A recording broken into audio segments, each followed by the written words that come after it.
Vamos abrir a Bíblia no Evangelho de Mateus, capítulo de número 12. Evangelho de Mateus, capítulo de número 12. Esse é o texto da nossa reflexão de hoje. Nós vamos ler a partir do versículo 22 e vamos até o versículo de número 37. Evangelho de Mateus, capítulo 12, do versículo 22 até o versículo de número 37. Eu vou fazer a leitura, os irmãos podem acompanhar a mesma através da projeção ou da Bíblia que os irmãos têm. Diz assim um texto bíblico: Então lhe trouxeram um endemoniado, cego e mudo, e ele o curou, passando o mudo a falar e a ver. E toda a multidão se admirava e dizia: É esse porventura o filho de Davi? Mas os fariseus, ouvindo isto, murmuravam: Este não expele demônios, senão pelo poder de Beelzebu, maioral dos demônios. Jesus, porém, conhecendo-lhes os pensamentos, disse: Todo reino dividido contra si mesmo ficará deserto, e toda cidade ou casa dividida contra si mesma não subsistirá. Se Satanás espelha a Satanás, dividido está contra si mesmo. Como, pois, subsistirá o seu reino? E se eu expulso demônios por Beelzebu, por quem os expulsam os vossos filhos? Por isso, eles mesmos serão os vossos juízes. Se, porém, eu expulso demônios pelo Espírito de Deus, certamente é chegado o reino de Deus sobre vós. Ou como pode alguém entrar na casa do valente e roubar-lhe os bens sem primeiro amarrá-lo? E então lhe saqueará a casa. Quem não é por mim é contra mim, e quem comigo não ajunta espalha. Por isso vos declaro: todo pecado e blasfêmia serão perdoados aos homens, mas a blasfêmia contra o Espírito não será perdoada. Se alguém proferir alguma palavra contra o Filho do Homem, ser-lhe-á isso perdoado. Mas se alguém falar contra o Espírito Santo, não lhe será isso perdoado, nem neste mundo, nem no porvir. Ou fazei a árvore boa e o seu fruto bom, ou a árvore má e o seu fruto mau, porque pelo fruto se conhece a árvore. Raça de víboras, como podeis falar coisas boas sendo maus? Porque a boca fala do que está cheio o coração. O homem bom tira do tesouro bom coisas boas, mas o homem mau, do mau tesouro tira coisas más. Digo-vos que de toda palavra frívola que proferirem os homens, dela darão conta no dia do juízo. Porque pelas tuas palavras serás justificado, e pelas tuas palavras serás condenado. Muito bem, até aí a leitura da palavra do Senhor. Meus amados irmãos, existe um prêmio nos Estados Unidos, chamado Stella, que é um prêmio para os casos no campo jurídico que chamam a atenção, aqueles processos judiciais mais bizarros que nós podemos imaginar. E alguns casos são famosos, como por exemplo o caso de uma pessoa que quis processar Deus, e a resposta do juiz é que estava fora da alçada, fora da jurisdição, e então o processo não foi aceito. Outra pessoa processou a si mesma. E no outro caso, a mulher processou o patrão porque ela bebeu bebida alcoólica, e então ela saiu dirigindo e bateu o carro, e o patrão estava com ela no momento em que ela bebeu, e o patrão não a impediu de dirigir, e quando ela bateu o carro, ela alegou que o patrão deveria proibi-la de sair com o carro, e nesse caso ela ganhou na justiça. Um rapaz processou uma cervejaria, porque ele via na propaganda que quando a pessoa bebia cerveja, muitas mulheres iam atrás daquela pessoa que bebia cerveja. E aí ele processou a cervejaria porque ele disse que ao tomar cerveja nenhuma mulher quis sair com ele. Muitos acabam se enveredando por esse caminho e de processos judiciais bizarros. O mundo é muito grande, existem muitos casos. Existe o caso das baleias orcas, que entraram com um processo judicial alegando trabalho escravo e pedindo hora extra.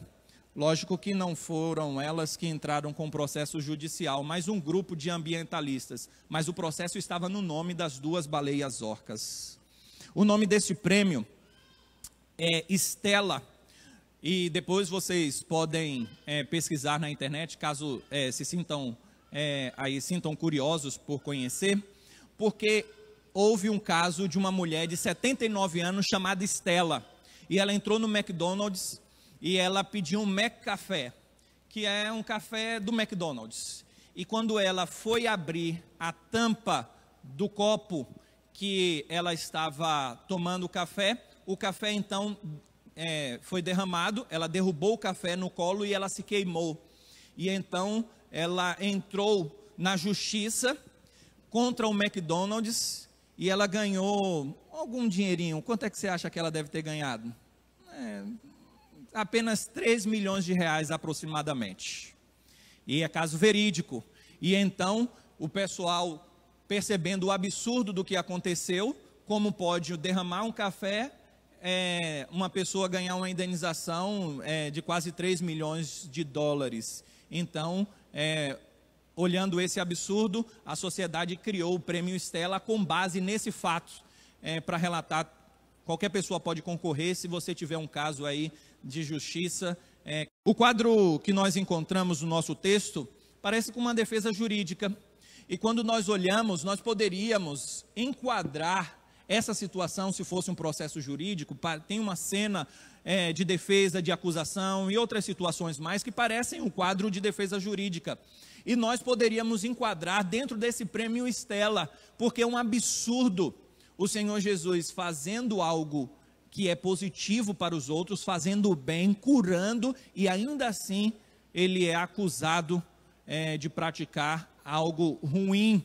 Ele é acusado de ser o maioral dos demônios. Ele é acusado de fazer aquilo em nome do príncipe de Beelzebu.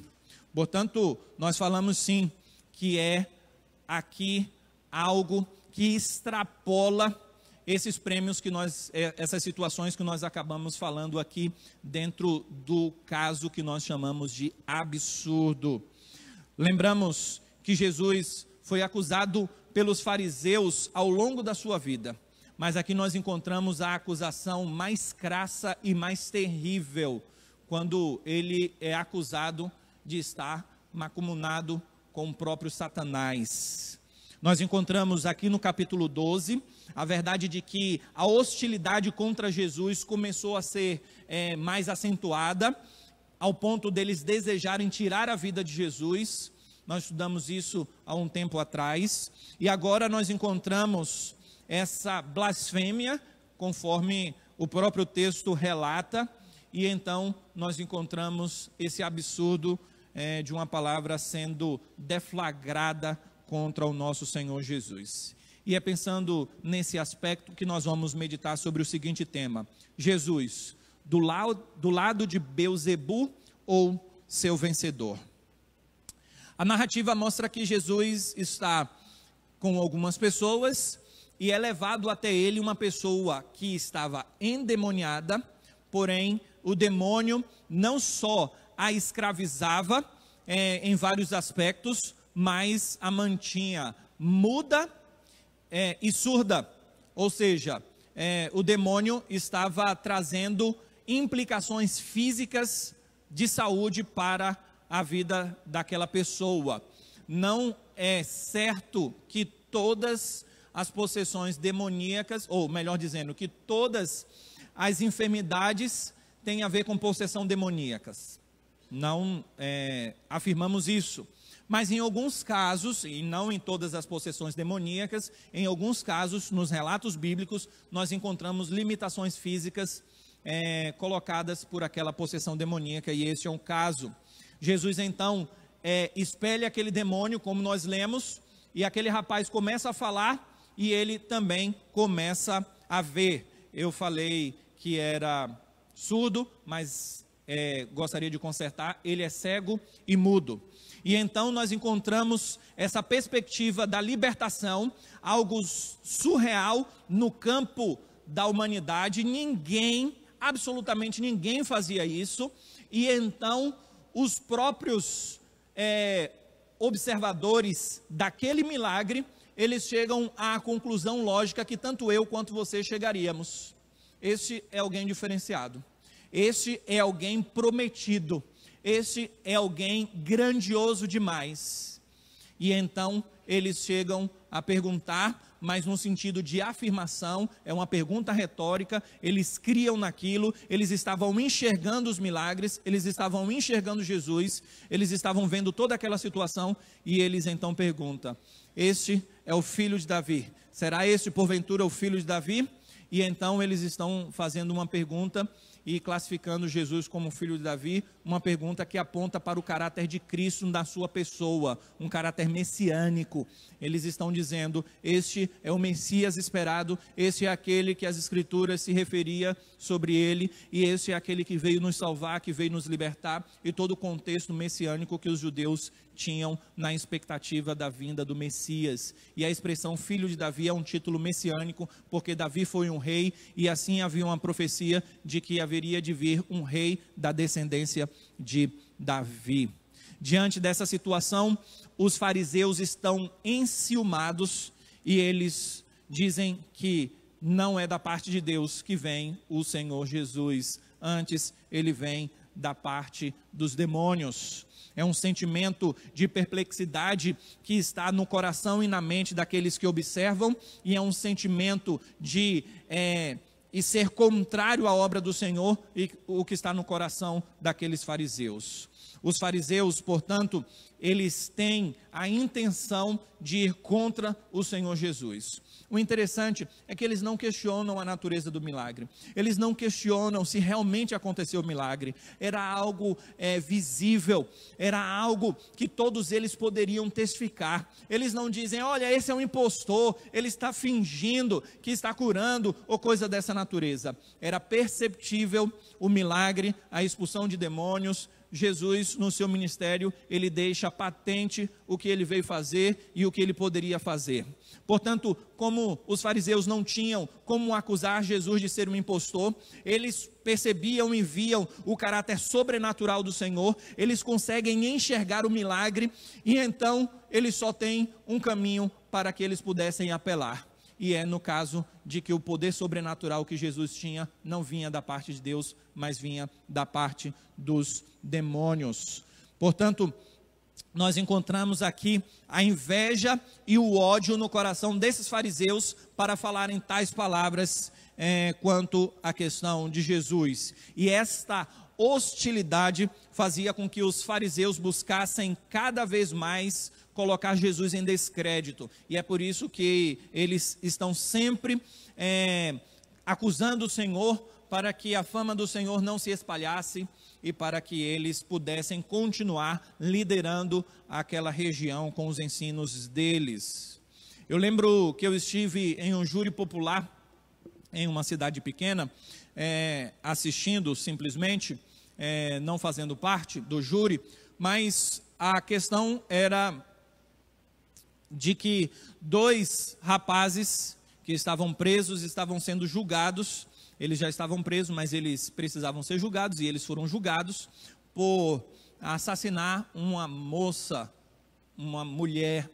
E então o advogado de defesa, e as provas eram contundentes, tanto que eles foram condenados, mas o advogado de defesa, tentando apenar, colocar a pena mais branda, ele começou a alegar que a menina falecida havia se intrometido, havia interferido no relacionamento homossexual daqueles rapazes. E então, tentando colocar em descrédito e colocar a pena mais branda, eles atacavam a menina. O que eu quero dizer com isso? Existe em toda argumentação, até jurídica, e até mesmo em um debate público, existe aquilo que é chamado de argumento ad hominem, que é contra o homem.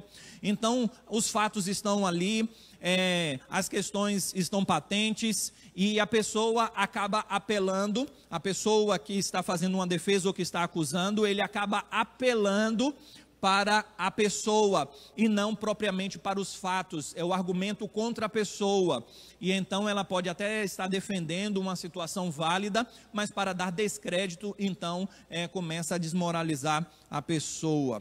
Quando nós encontramos essa situação que é comum no cenário público, nós conseguimos entender a questão própria aqui do texto. Eles estavam querendo dar descrédito ao Senhor Jesus, ao que ele fazia, as palavras do próprio Senhor Jesus atacando, dizendo que ele estava vindo da parte de Satanás. O que os fariseus estão tentando é fazer com que as pessoas não fiquem próximas de Jesus. Eles não têm um argumento lógico e racional.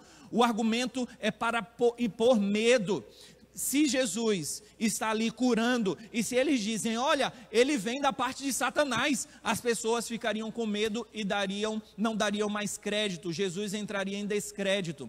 Mas quando nós observamos a argumentação dos fariseus, nós encontramos algo que é ilógico, que é irracional, e é dentro desse ponto que o Senhor Jesus vai fazer a defesa dele, e a defesa dele é para mostrar que a própria lógica, que a própria plausibilidade, a racionalidade, quando colocada na evidência dos fatos, atestam que ele não vem da parte de Satanás, pelo contrário, ele vem da parte de Deus, e é isso que Jesus vai fazer. Portanto, nós temos aqui a cena dos acusadores, que são os fariseus, nós temos aqueles que serão observadores e como que julgar a causa, no aspecto de receberem a mensagem, no aspecto de serem convencidos de quem é Jesus, como as testemunhas e tudo mais, o povo que precisa ser convencido. Nesse aspecto, nós encontramos Jesus que está sendo acusado e ele também se defende. Em sua defesa, Jesus vai usar os seguintes argumentos, que serão os meus pontos do sermão aqui. Essa acusação, primeiro, ela é absurda, nós vamos ver isso no versículo 25 e 26, ela é inconsistente, versículo 27, ela nubla a real situação, do versículo 28 ao versículo 30, ela é imperdoável, essa acusação é imperdoável, versículo 31 e 32, e em último lugar, ela revela quem realmente é maligno nessa cena. Essa acusação vai revelar quem de fato é maligno, não o Senhor, mas os próprios acusadores, versículo 33 a 37. Portanto, vamos observar cada uma delas por ordem. Vemos então na defesa de Jesus que o primeiro argumento é de que é um absurdo pensar da forma como os fariseus estavam pensando e argumentando. A lógica de Jesus para mostrar o absurdo da proposição dos fariseus é que nenhum reino dividido pode subsistir. Nenhuma casa dividida pode ficar de pé. Imagine um exército saindo para guerrear e de repente eles começam a degladiar entre eles mesmos. Como é que eles vão vencer o outro exército, o exército inimigo? Não há como. E quando nós percebemos a própria lógica do argumento, como poderia Satanás impor uma doença e até os demônios possuir uma pessoa e Jesus ir e libertar e apontar para Deus como o autor daquele milagre? Como pode alguém construir uma casa e depois jogar uma bomba lá dentro e destruir? Isso é ilógico, isso é irracional, isso é absurdo. Não poderia o Senhor estar do lado de Satanás, não poderia ele estar em nome do príncipe de Belzebu, porque não existe reino dividido que venha subsistir. Então Satanás nunca esteve contra Satanás. Esse é o argumento original do Senhor Jesus. É ilógico, é irracional pensar assim. Se você pensar que Satanás está do lado de Satanás, por que então Satanás estaria destruindo as obras de Satanás? É ilógico pensarmos assim. E então, como poderia ele ainda apontar e falar de Deus? Que lógica é esta? Os fariseus, eles estão com a intenção de colocar Jesus em descrédito, mas a argumentação deles não é uma argumentação legítima, é uma argumentação irracional. Abraham Lincoln, que viveu na época da Guerra Civil Norte-Americana, inclusive ele citou esse texto para os seus compatriotas, porque eles estavam em guerra contra eles mesmos, e eles ouvem de Abraham Lincoln essa expressão de Jesus: uma nação dividida, ela não pode se manter de pé. Se nós nos levantarmos contra nós mesmos, nós vamos ruir. Ainda, no início do versículo 25, nós encontramos Jesus conhecendo os pensamentos dos fariseus. E aqui nós encontramos uma característica da divindade. Ninguém pode conhecer o pensamento de outra pessoa. Esse é o caráter messiânico daquele que está diante deles.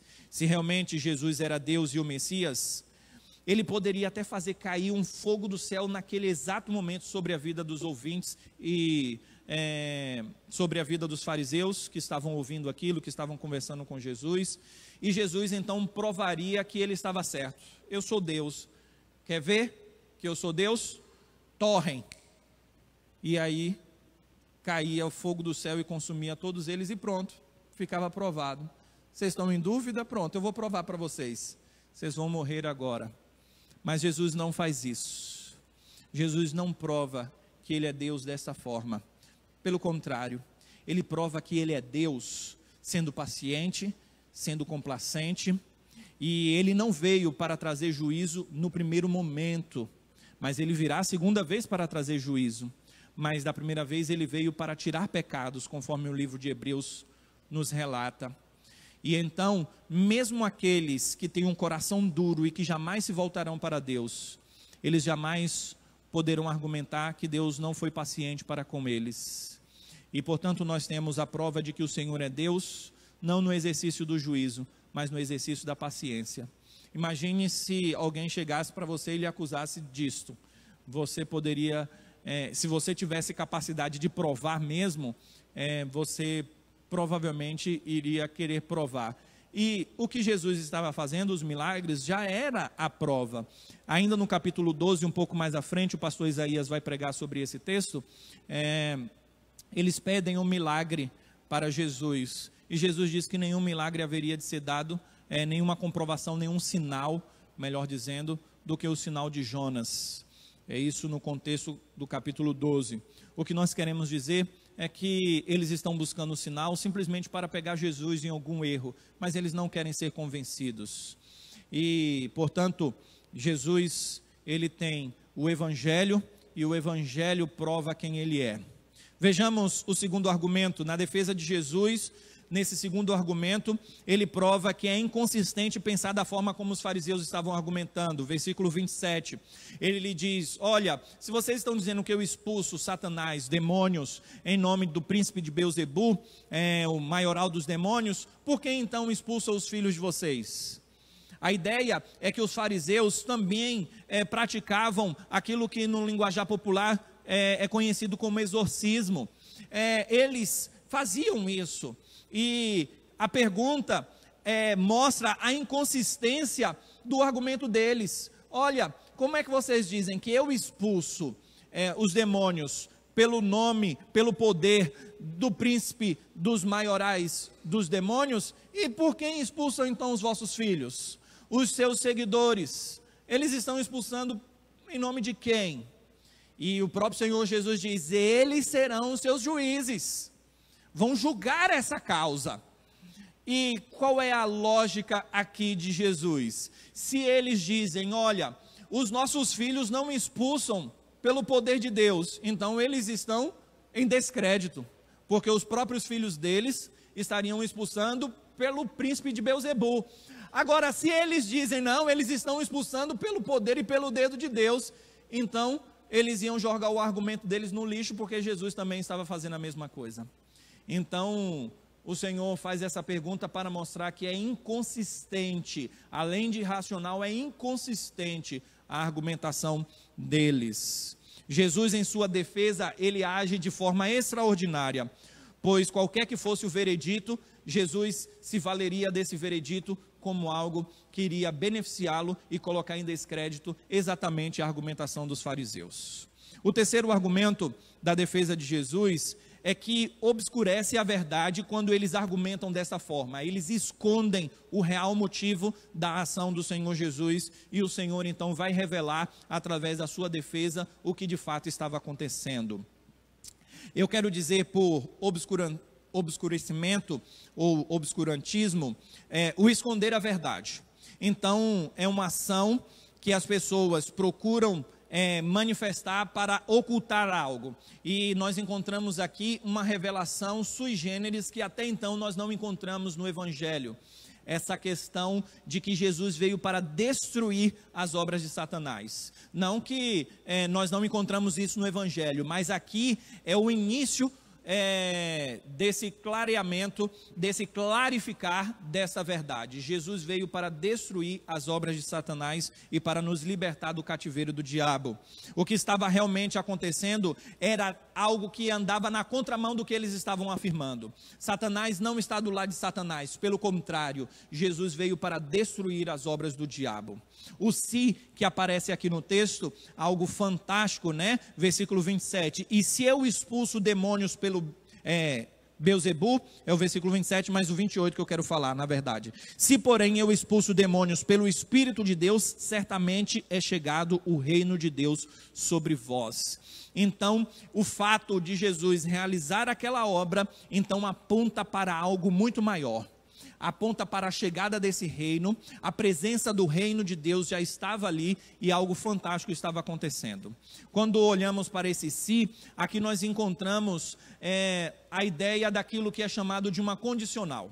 Quando uma pessoa até sai da prisão, ela, no estado de condicional, ela só pode sair por causa de algumas condições. Ela cumpriu algumas condições para que ela pudesse sair e ela precisa também cumprir umas condições para que ela não retorne para a prisão.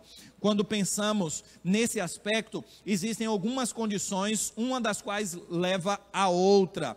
Uma condição aqui, na expressão se, indica que a chegada do reino faz com que Jesus expulse demônios. Então, é uma realidade que mostra que na chegada do reino, se o Senhor está expulsando demônio, e de fato ele estava expulsando, é porque o dedo de Deus estava ali presente, é porque o reino de Deus estava chegando. E aqui é aquilo que nós chamamos da mensagem do Evangelho de Mateus, a chegada do reino de Deus. A chegada do Messias implica na chegada do reino de Deus. E o interessante é que nessa afirmação nós encontramos o reino de Deus já presente. O reino de Deus não é um aspecto futuro escatológico. O reino de Deus já se fazia presente entre eles, e o Senhor Jesus é exatamente aquele que inaugura a chegada desse reino. O Senhor Jesus, ao vir à terra, ele realmente abriu as portas para a chegada do reino de Deus, e como súditos deste reino e deste rei, nós nos curvamos ante a glória dele, e quando ele expulsa demônios, ele realmente atesta de que ele é o rei, e de que esse reino chegou, esse reino de libertação, esse reino de paz, esse reino de glória, esse reino de transformação. Então a chegada do Senhor Jesus na terra dá início a uma nova era, o início da era da libertação, o início da era da transformação, o início da era da salvação. O reino de Deus é chegado até nós. A chegada do reino na pessoa de Cristo, portanto, é a derrota do reino de Satanás. Já que o reino não está dividido, então Jesus não veio para que haja uma associação com Satanás. Então, o que Jesus veio fazer? Destruir as obras de Satanás. E é por isso que a figura usada é do valente, no qual um outro que é mais valente chega, o amarra e então saqueia os seus bens. É uma figura de linguagem. O Senhor está usando uma figura comum de saque, quando alguém entra numa casa e vai roubar os bens daquela casa. O que é que ele faz? Ele vai colocar o opositor dele, que é o dono da casa, em um local no qual ele não pode de forma alguma revidar. Então ele amarra, é isso que ele faz, E a pergunta de Jesus é: qual aquele que é mais valente, que não entra numa casa, antes de saquear os bens, ele vai amarrar aquele que é valente, para que não resista. E então Jesus está usando uma figura de linguagem para mostrar que ele veio para destruir as obras de Satanás, e que ele veio então para derrotar Satanás e tirar do domínio de Satanás a vida daqueles. É uma figura de linguagem que aponta para essa realidade, para a vida daqueles que estavam debaixo do seu domínio. Isso quer dizer tanto eu quanto você e todos aqueles que viviam em pecado, sendo filhos do diabo e fazendo aquilo que é próprio das obras de Satanás. Então Jesus veio para destruir as obras do diabo e para amarrá-lo. Esse é o mesmo contexto que nós usamos para Apocalipse, quando nós encontramos no capítulo 20, versículo 3, a figura de que Satanás está aprisionado, e lógico que tudo isso é figura de linguagem, porque Satanás não está amarrado, e muito menos cadeias físicas podem prender Satanás. É a ideia de que o poder de Satanás é limitado pela ação do Senhor, pela destruição das obras de Satanás por parte do Senhor Jesus. Mas alguém pode perguntar: se Satanás e as obras de Satanás foram destruídas pelo Senhor, se ele está amarrado e o poder dele é limitado, então por que eu vejo acontecer tantas coisas ruins neste mundo? Porque existem tantas pessoas debaixo do domínio de Satanás. Nós falamos sobre a chegada do reino, e nós não estamos falando sobre a consumação do reino. Portanto, nós estamos falando de limites, mas não de impossibilidade da ação dele. Quando nós falamos sobre a imposição de limites na ação de Satanás, não significa que ele não haja nesse mundo, mas significa que Jesus já o venceu, e que além dessa realidade, na vida dos cristãos, Satanás não tem mais vez, porque Jesus então resgatou aqueles que pertencem a ele, e assim nós somos salvos pelo poder de Deus da destruição de Satanás. Aquele que não é por Jesus é contra Jesus. Assim continua o argumento do Senhor dentro dessa questão de que o Senhor está clarificando e tirando do obscurantismo aqueles que não conseguem enxergar a verdade, que inclusive os fariseus queriam nublar. Eles não estão enxergando a verdade, os fariseus querem nublar a verdade que Jesus está testificando, e então o Senhor Jesus vai dizer que aquele que não é por ele é contra ele. Em última instância, Jesus está dizendo que se os fariseus estão indo contra Jesus, é porque eles eram contra o Senhor Jesus e automaticamente contra Deus. A figura usada nas entrelinhas é a figura da colheita e a figura do pastoreio. Aquele que não ajunta, diz o texto, espalha. Mas espera aí, se ele não ajunta, ele não está espalhando não, ele só não está ajuntando. Mas na dinâmica de Jesus é exatamente isso, não há meio termo, ou você ajunta ou você espalha. Não existe isso de ficar em cima do muro. É a ideia de que numa colheita, se você não estiver do lado daqueles que colhem e ajuntam em celeiro, então você não está trabalhando em prol, você é contra. Se as ovelhas estiverem dispersas e a pessoa não ajuntar as ovelhas, no final das contas, o fato dela não fazer isso, ela está indo contra o trabalho do Senhor Jesus. E o interessante é que quando nós pensamos nessa questão, nós podemos imaginar que não há neutralidade no Evangelho. Não há neutralidade no Evangelho. Eu não sigo o Evangelho, mas também eu não sou contra o Evangelho, eu não sou contra o Senhor Jesus. Não há neutralidade no Evangelho. Quando pensamos nisso, nós encontramos dois impérios: o império de Satanás, o reino de Satanás e o reino de Deus. Não há como não pertencer a um desses reinos. Ou nós seguimos a Cristo, aquele que não é por mim, disse o Senhor Jesus, é contra mim. Aquele que não ajunta, espalha.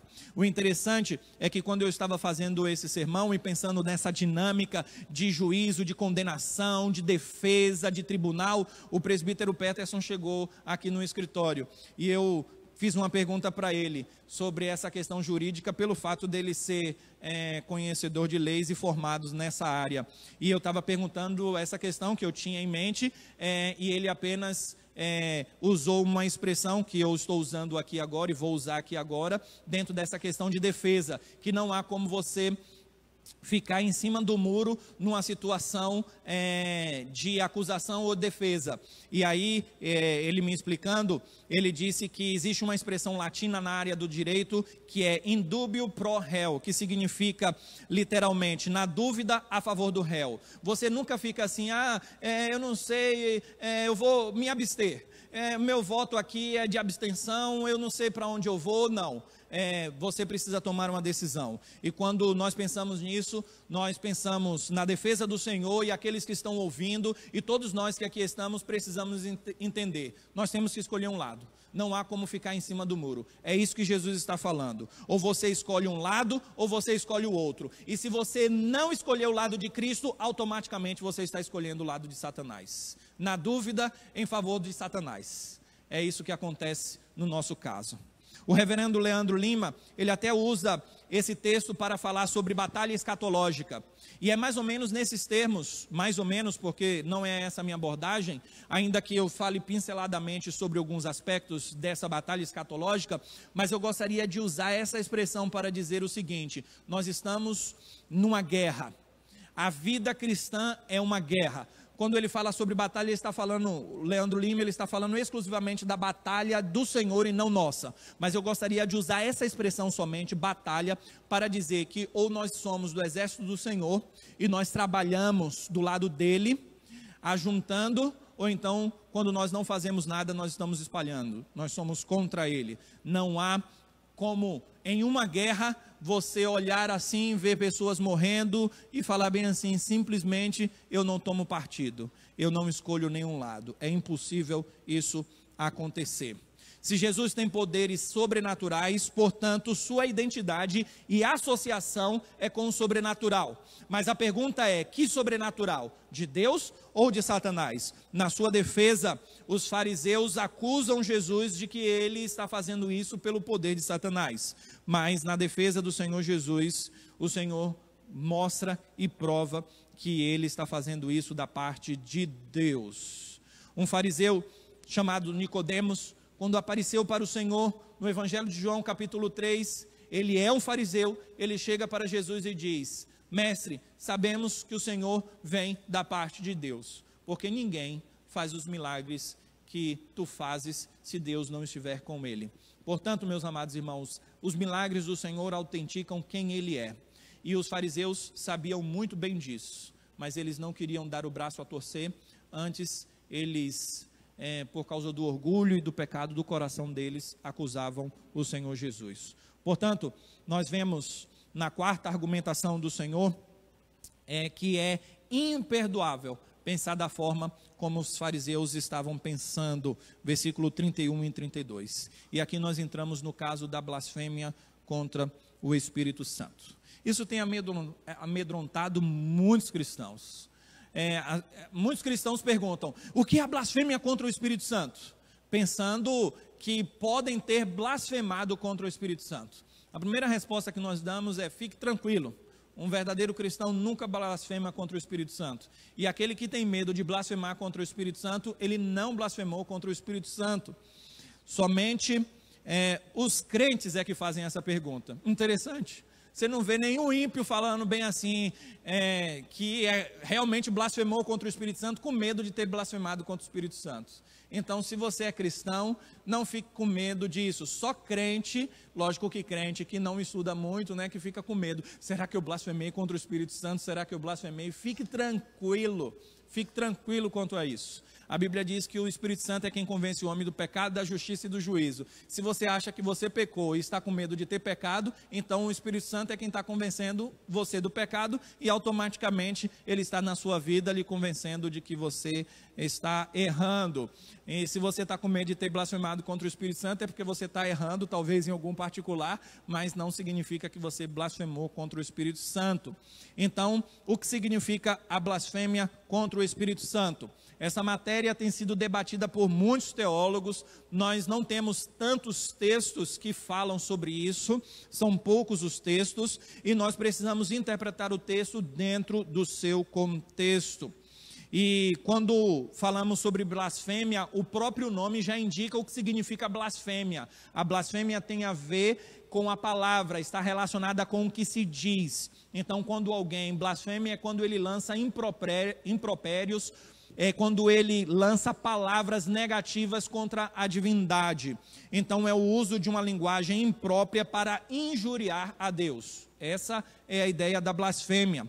Portanto, consiste naquilo que o próprio texto e o seu contexto nos mostra. Eles estão falando contra o próprio Espírito Santo. Se você der uma olhadinha no versículo de número 28, você vai ver que Jesus está realizando esse milagre pelo poder de quem? O versículo 28 nos mostra, versículo 28, se porém eu expulso demônios pelo Espírito de Deus, veja aí, é pelo Espírito de Deus que o Senhor Jesus estava expulsando os demônios, e eles estavam atribuindo uma obra que era do Espírito Santo, pelo poder do Espírito Santo a Satanás. Então, essa é a resposta do nosso contexto. Mas nós precisamos nos aprofundar um pouco mais sobre essa questão. A questão da blasfêmia com o Espírito Santo está relacionada, no texto, a homens religiosos que tinham conhecimento de quem era Deus. Eles tinham conhecimento da palavra de Deus e de forma deliberada eles iam contra Deus e contra o Espírito Santo, mesmo que evidências plausíveis estivessem diante deles, como a pessoa de Cristo e os milagres. Eles não pecavam de uma forma inconsciente. Não pense assim, eles não tinham o conhecimento. Não, eles tinham conhecimento, mas o coração era mau, duro e deliberado contra o próprio Deus. Então existia ali no coração deles uma maldade deliberada. Eles faziam isso com uma intenção, eles iam contra o Senhor dentro de uma intencionalidade, ainda conhecendo a verdade do Evangelho. Então nós podemos pensar que os religiosos que conhecem aspectos da verdade de Deus, mas mesmo assim não recebem o poder do Espírito Santo para serem convencidos, pelo contrário, eles vão contra o Espírito Santo, atribuindo ao Espírito Santo obras satânicas, estes blasfemam contra o Espírito Santo. Essa é a interpretação mais plausível, de acordo com o próprio texto, sem fantasiar e sem dizermos aquilo que a Bíblia não diz. É atribuir, portanto, à obra do Espírito Santo uma ação maligna e demoníaca. O pecado dos fariseus, como eu disse, não foi de ignorância, pelo contrário, eles olhavam para Jesus e eles não aceitavam o que Jesus estava fazendo e nem muito menos a obra do Espírito Santo. As palavras duras e sujas dos fariseus procediam de um coração duro e sujo, um coração não regenerado, mas eles faziam isso de forma deliberada. Por fim, o quinto e último argumento, Jesus vai desmascarar, mostrar quem é realmente maligno aqui. Se Jesus não está agindo pelo príncipe de Beelzebul, se Jesus, e realmente não estava, pelo poder ou pela influência do maioral dos demônios, então quem é que está errado aqui? E é isso que Jesus vai mostrar, que eles estão da parte do maligno e tudo que eles fazem é com uma intenção maligna, do versículo 36 a 37. Jesus agora vai mostrar então quem realmente está do lado de Satanás. Não é Jesus, são os fariseus. Já que não é a favor de Jesus, então, se são contra Jesus, eles estão do lado de quem?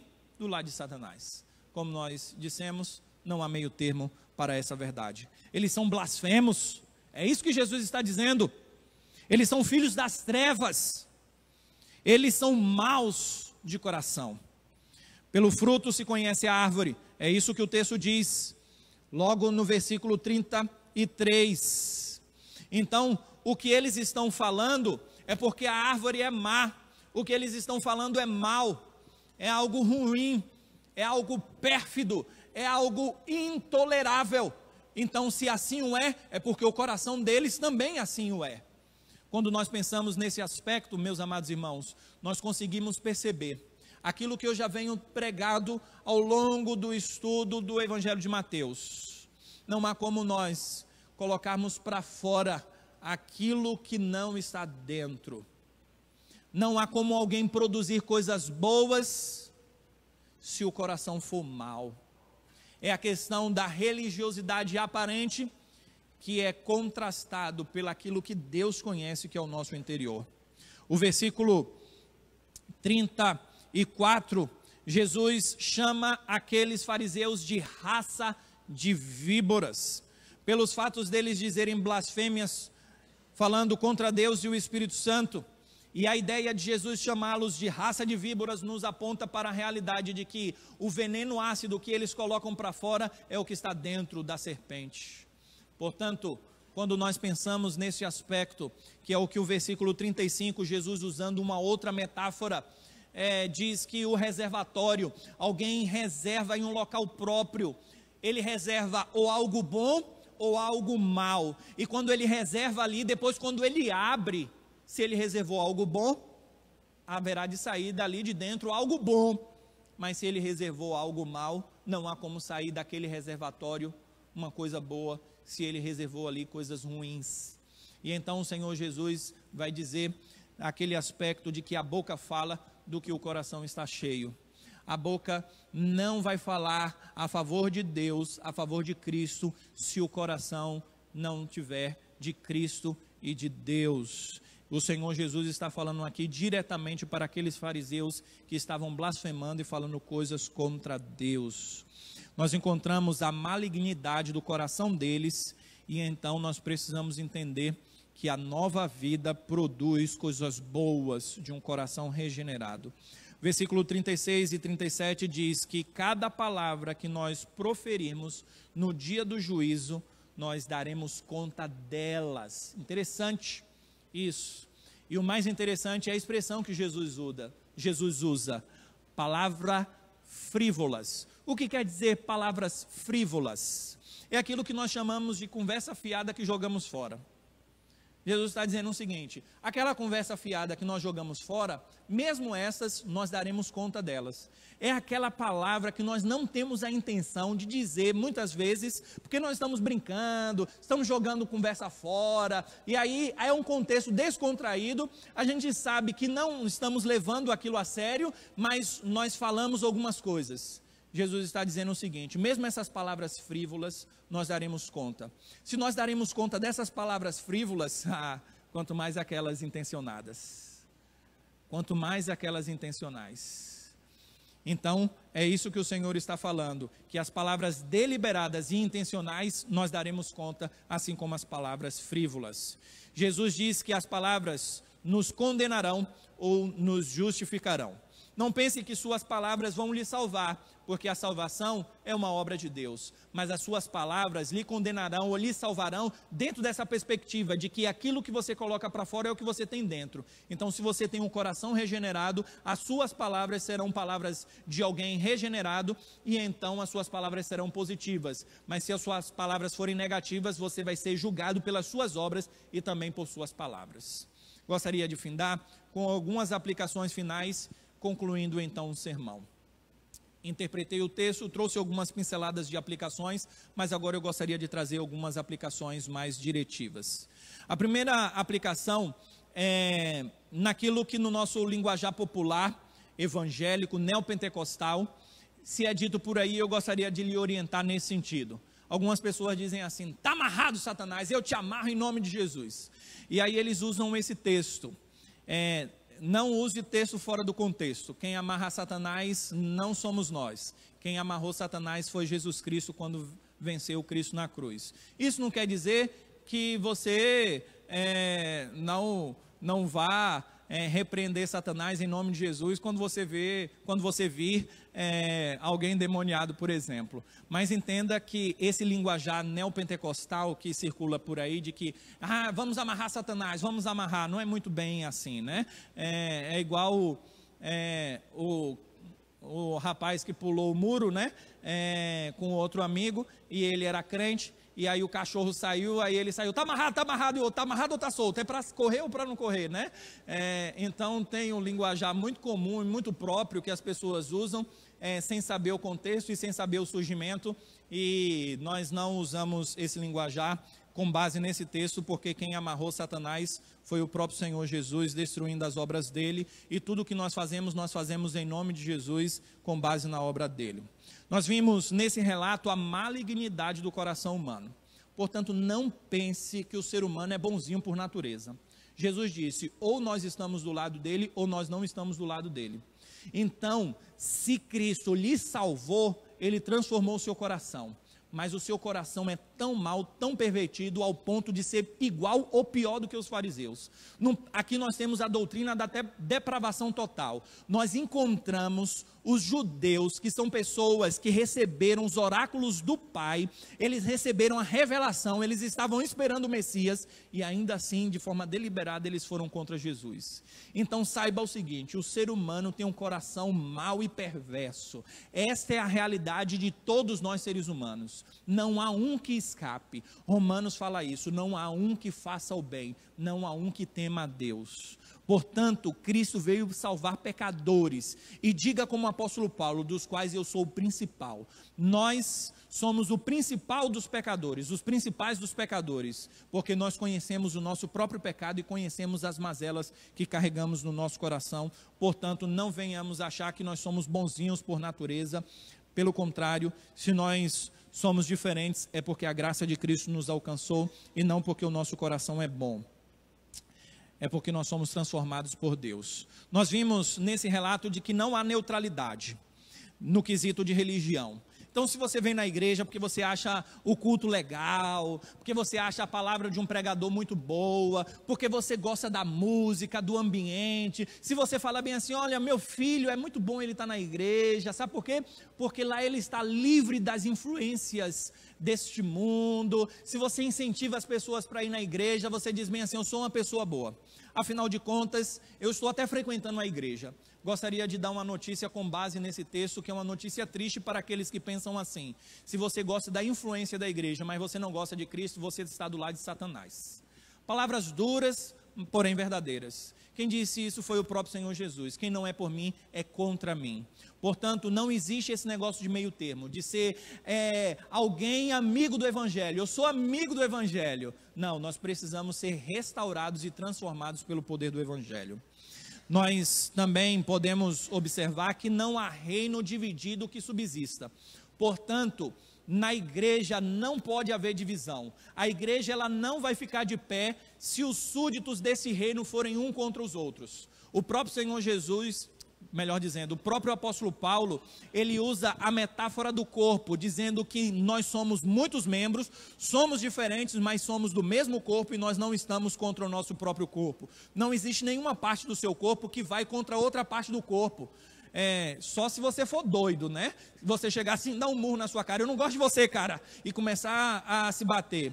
Então, se você não faz isso, e eu ainda não vi ninguém que faça isso, a não ser que ele esteja com raiva, mas mesmo assim o soco que ele dá lá não é aquele que o leve a desmaiar. Ele sabe até controlar o tamanho da força que ele vai fazer, e ele precisa procurar alguém para ser aconselhado se ele fizer isso. Isso quer dizer que não é possível que isso aconteça. Se isso não é possível, porque na igreja a instituição vai ter pessoas que são umas contra as outras? É ilógico pensarmos assim. Se nós somos de Cristo e seguimos a Cristo, todos nós estamos do lado de Cristo. Então, nós precisamos resolver as diferenças que há entre nós, e nós precisamos entender que toda a igreja dividida dentro dela mesma, ela não subsiste, ela vai cair, ela vai ser arruinada. E a ruína da própria igreja local é quando ela está dividida. Assim como os fariseus fizeram uma falsa acusação, você que é seguidor de Cristo poderá também sofrer falsas acusações. Pessoas que dirão o seguinte: verão o que Deus e o que Cristo fez na sua vida, você foi salvo pelo poder de Deus, você foi transformado, você que era um mulherengo, você que era um alcoólatra, você foi transformado pelo poder de Deus.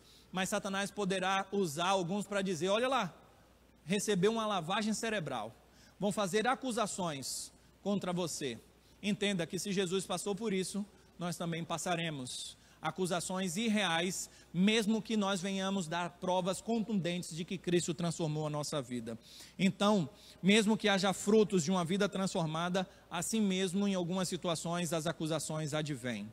Você não colocará para fora, pela boca, palavras boas, se o seu coração for mau. Então, se você não consegue controlar a sua ira, com o seu acesso de ira, se você falar mal dos irmãos, se você combate a verdade do Evangelho, se você vai contra o Evangelho, cuidado. Aqui nós vemos o Senhor nos advertindo que nós devemos tomar cuidado com o que nós falamos. Nós vamos prestar contas de cada palavra, mesmo aquela que as pessoas não ouvem. Às vezes nós falamos por trás e às vezes se você estiver com raiva do seu marido, da sua mulher, dos seus filhos, aí você chega lá na cozinha, não quer falar com ele porque sabe que vai ter briga, você chega lá e fica falando sozinho ou sozinha, né? Até dessas palavras você vai dar conta. Nós vamos dar conta de todas as palavras, nós vamos prestar conta do que nós falamos. Então não fale mal, nem que seja por brincadeira do seu irmão, ou de qualquer coisa, ou de qualquer situação. Saiba que se nós temos problema com a nossa língua, é porque o nosso coração tem um problema. E às vezes nós precisamos ainda ser restaurados e transformados pelo poder do Evangelho quando nós não conseguimos controlar a nossa língua. Porque não há como um coração que foi transformado, Tiago trabalha muito com isso, não há como um coração onde tem fontes saudáveis, não há como daquele coração ser produzido palavras amargas, uma água amarga. Creiamos nessas verdades, meus amados irmãos. Sejamos vigilantes com as nossas palavras. A encarnação de Cristo destruiu as obras de Satanás, as obras do diabo foram destruídas pelo poder sobrenatural de Cristo, e quando ele amarra Satanás, ele vem nos libertar do império das trevas. Portanto, quando nós observarmos essa realidade, é que o Senhor então nos libertou da condição e do império das trevas e nos transportou para o reino do Filho do seu amor. A pergunta daquelas pessoas é uma pergunta que traz esperança. Porventura, é esse o filho de Davi? Seria esse o filho de Davi? Que pergunta fantástica, que pergunta magnífica. É uma pergunta que dá esperança para o meu e para o seu coração. Seria esse o filho de Davi? Como nós precisamos de esperança em um mundo caído, em um mundo em que as obras de Satanás são visíveis. Nós temos a possibilidade de também enxergar nessa pergunta a esperança da pessoa de Jesus, na pessoa do Cristo. Ele é o nosso Salvador, verdadeiramente a esperança na pessoa de Jesus. E é por isso que eu digo, não pense que há uma impossibilidade de Cristo resgatar o seu ente querido que está debaixo do império das trevas. Não pense que é algo demasiadamente difícil para o Senhor. Jesus destruiu as obras de Satanás. E se o Senhor agir de forma poderosa, não há quem o resista. Então, essa palavra, seria porventura esse o filho de Davi? É uma palavra de esperança que nós devemos ter naquele que pode restaurar todas as coisas. Minha intenção aqui, nesse sermão, não foi defender a messianidade de Jesus, não foi fazer uma defesa de Cristo, não foi essa a minha intenção. Jesus já fez isso por si mesmo. A minha intenção foi simplesmente pregar o texto, ainda que automaticamente eu faça isso, mas eu fiz isso pregando o texto. Com isso, eu gostaria de dizer que o próprio evangelho anunciado aqui deve ser ouvido para que haja uma transformação da nossa disposição mental e da nossa disposição interna. E o meu desejo é que o poder do Evangelho faça isso na sua vida, porque o Evangelho é a transformação do homem perdido. E assim, nós não seremos acusados no dia do juízo de estarmos do lado de Satanás, mas nós não seremos condenados, antes receberemos a misericórdia e a graça de Deus para sermos unidos debaixo desse pastoreio de Cristo no lar celestial, que é o que todos nós desejamos e esperamos para a glória de Deus Pai. Que Deus nos abençoe. Vamos ficar em pé? Oremos. Senhor, obrigado por tua palavra pregada, obrigado pelo evangelho anunciado. Transforma a nossa vida, transforma a nossa disposição mental, nos transforma pelo poder do evangelho. É isso que nós desejamos, é isso que nós suplicamos, porque sabemos que não fazemos nada por nós mesmos, porque sem o Senhor nós nada podemos fazer, mas tudo que nós fazemos de bom é porque o Senhor nos transformou, e que nós possamos entender essa verdade, que nós possamos falar dessa verdade, pregar essa verdade, e que dos nossos lábios saiam palavras que glorifiquem o nome santo do Senhor, e não palavras que sejam impropérios contra o santo evangelho. Perdoa as nossas faltas e leva-nos cada vez mais para junto da cruz de Cristo. Essa é a minha oração e eu a faço em nome de Jesus. Agora, meus amados irmãos, ide em paz. Ide em paz. E que a graça do nosso Senhor e Salvador Jesus Cristo, que o amor de Deus, o nosso eterno e maravilhoso Pai, que a consolação e a companhia do Espírito Santo estejam com todos vocês, filhos de Deus, aqueles que foram reunidos debaixo do pastoreio de Cristo, desde agora como para sempre. Maranata, ora vem, Senhor Jesus.